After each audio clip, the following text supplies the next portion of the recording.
আজকে আমরা এমন একটা দোকানে চা খেলাম যেখানে 40 টাকা থেকে শুরু করে 500 টাকা পর্যন্ত বিভিন্ন ধরনের চা রয়েছে।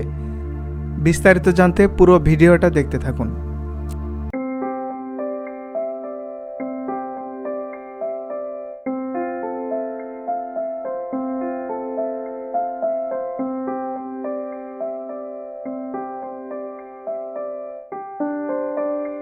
শুরুতে আমরা আপনাদের দোকানের সাথে পরিচয় করিয়ে দিচ্ছি।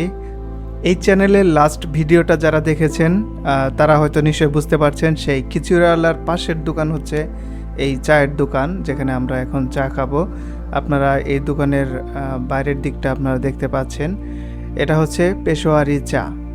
তো এখানে আমরা চা খাচ্ছি সেই দুপুরের লাঞ্চ করার পরে খিচুড়িওয়ালা থেকে। আগের ভিডিওটা দেখে না থাকলে এই ভিডিওটা দেখা শেষ করে দেখে নিতে পারেন, তাহলে আপনারা এই দোকানের লোকেশনটাও ভালোভাবে জেনে নেবেন। আর এছাড়া লোকেশনের গুগল ম্যাপের যে লিঙ্ক সেটা কমেন্টে বা ডিসক্রিপশনে দেওয়া থাকবে। এটা হচ্ছে বনানীতে 10 নম্বর রোডে। তো এখানে আমরা দেখতে পাচ্ছি বাইরে খুব সুন্দর বসার ব্যবস্থা রয়েছে, এখানে বসে চা খাওয়া যাবে। এবার আমরা সবচেয়ে তাদের মেনুতে যে দামি চা রয়েছে সেটা অর্ডার করছি না, আমরা সবচেয়ে দুধ চায়ের মধ্যে যেটা কম দাম রয়েছে সেটা আমরা অর্ডার করছি। আপনারা এই চায়ের মূল্য তালিকা দেখেও বুঝতে পারছেন, এখানে 50 টাকার যে চা রয়েছে পেশোয়ারি চা সেটা আমরা অর্ডার করেছি 2 কাপ। তো এখন চা আমাদের জন্য প্রস্তুত করছেন। আর তাদের এই চা বড় হাঁড়িতে তারা দুধ সেটা গরম করে দুধ চায়ের জন্য, আর চাটাও এক্সট্রাভাবে ওখানে গরম করছে।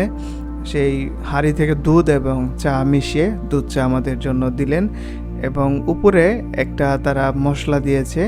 এটা জিজ্ঞেস করলাম এটা কিসের মশলা, উত্তরটা ওনার কাছ থেকেই শুনুন। পেশোয়ারি মশলা। পেশোয়ারি মশলা। তো আপনারা এই চায়ের যে বিভিন্ন মূল্য তালিকা রয়েছে এটা আপনারা ভিডিও একটু থামিয়ে এখানে দেখে নিতে পারেন, অথবা এখানে এসেও আপনারা জানতে পারবেন। তো খুব অল্প সময়ের মধ্যে আমাদের অর্ডার করা চা 2 কাপ আমরা পেয়ে গেলাম। তো এখানে বসার ব্যবস্থা রয়েছে, আমরা বসেছি। দুপুরের সময় একটু রোদ ছিল, তবে অনেক বেশি না, ছায়াও ছিল এখানে, তবে সব জায়গায় ফ্যান ছিল না। একটা স্ট্যান্ড ফ্যান ছিল যেটা আমাদের ভালোই বাতাস দিচ্ছিল। আমরা তো টেবিল প্রথমে যেখানে চা রেখেছি এখান থেকে একটু সরিয়ে আরেকটু ভালো জায়গায় এখানে আমরা চা নিয়ে বসলাম। এটা অনেক সুন্দর লেগেছে আমাদের, ভালো জায়গা, একটা গাছের নিচে। তো এই হচ্ছে একটা গাছ, সেই গাছের নিচে বসে এভাবে চা খাওয়া, আড্ডা দেওয়া, এটা সত্যি অসাধারণ, চমৎকার। এটা খুব ভালো লেগেছে এই পরিবেশটা। তো বিকেলবেলায় সন্ধ্যাবেলায় হয়তো আরও এখানে ভালো লাগবে। তো আমরা এখানে চা খাওয়ার অভিজ্ঞতা আপনাদের সঙ্গে শেয়ার করছি। সব মিলিয়ে ভালো ছিল। চা পরিমাণ হচ্ছে এই 250 মিলি কাপের মধ্যে আপনারা দেখতে পাচ্ছেন কতটুকু চা দিয়েছে। ব্যক্তিগতভাবে আমার মনে হয়েছে বাইরে টং দোকানে যে দুধ চা দেয় 15 টাকা কাপ, সেটার চেয়ে পরিমাণ একটু বেশি ছিল, আর টেস্টও অবশ্যই আলাদা। এটা আরেকটু সুস্বাদু। তো 50 টাকা হিসাবে এটা এই এলাকা বা এই জায়গার কথা বিবেচনা করলে এটা ঠিক আছে বলে মনে হচ্ছে। তো এই চা কাপে আরেকটা ভালো লেগেছে যে বিষয়টা, সেটা হচ্ছে এই ধরনের ওয়ান টাইম কাপ সাধারণত অনেক গরম লাগে। তো তারা কি করেছে, এখানে দেখুন আলাদা একটা কভার দিয়েছে, যেটার কারণে এটার উপরে ধরলে গরম কম লাগে।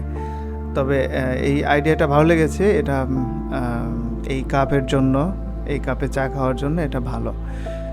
তো এই ছিল এই পেশোয়ারি চা, এই দোকানের প্রথম আমরা চা খেলাম। এখানে আমরা আরও চা ভবিষ্যতে ট্রাই করব। আপনারাও যদি এই দোকানের চা পান করার অভিজ্ঞতা লাভ করে থাকেন কমেন্টে জানাতে পারেন আপনাদের মন্তব্য। এবং এই দোকানে আমরা প্রথম এই ভালোবাসা কাপ চ্যানেলের যে লোগো এবং কিউআর কোড আছে সেটা আমরা লাগিয়ে দিয়েছি, আপনারা দেখতেই পাচ্ছেন। আমাদের এই চ্যানেলে আপনি নতুন হয়ে থাকলে চ্যানেলটি সাবস্ক্রাইব করে রাখুন, তাহলে পরের ভিডিওগুলো সহজে পেয়ে যাবেন। আর ভিডিওটি ভালো লাগলে অবশ্যই লাইক শেয়ার করবেন। যারা ফেসবুক থেকে ভিডিওটা দেখছেন দয়া করে লাইক ফলো করে পাশেই থাকবেন, এই ভালোবাসার কাপ পেজের সাথেই থাকবেন। তো পরে ভিডিও দেখার আমন্ত্রণ জানাচ্ছি। এই ভিডিওর এখানেই শেষ করছি। ধন্যবাদ সবাইকে এই পুরো ভিডিওটা দেখার জন্য।